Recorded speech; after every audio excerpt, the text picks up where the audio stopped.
There's a lot of talk today about the green wave, the amount of money that's being spent by Democrats as we head into the last 24 hours of campaigning. What does it translate to, Jim? The base case is that the GOP loses the House, keeps the Senate, but what does it translate to on a more granular level in terms of committee chairs, House Speaker? Yeah, it's really a great question. We are about to go back to divided government, which Americans tend to like. I think it's clear that the Dems will take the House, although not by very much. The interesting thing is, you're seeing different kinds of waves. In the House can be very close. I think we might not know until the early evening. The expectation is the Republicans will keep the Senate. But in the governor's races, Vonnie, there's a chance by tomorrow night Democrats have every single battleground governorship for the presidential in 2020.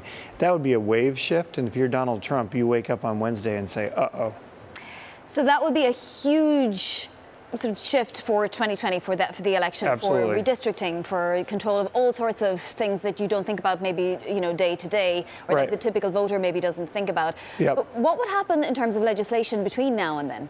Well, it's a really interesting question. If the Dems take the House, I think you're very likely in the first 3 months to see a deal on infrastructure, a major stimulus bill on infrastructure that both parties want.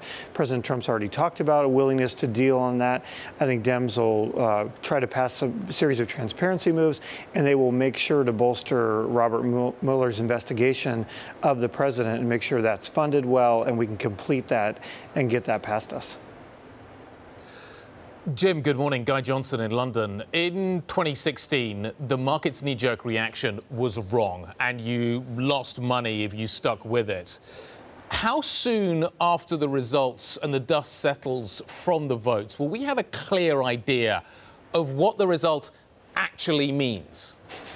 Guy, thank you for reminding everyone that all polling sucks. And I think as you look at this polling these days, I think, it's similar. You have polls all over the place. I literally fire my staff if they look at daily public polls because they're all wrong.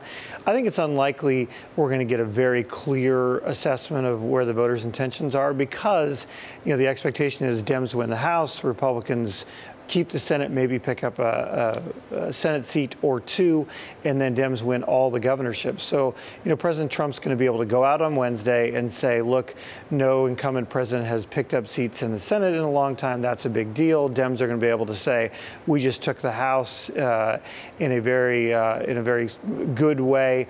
And then in governorships, to Vonnie's point, because Washington's not doing anything, Guy, the real innovation, the real legislating in this country is going to be in governorships.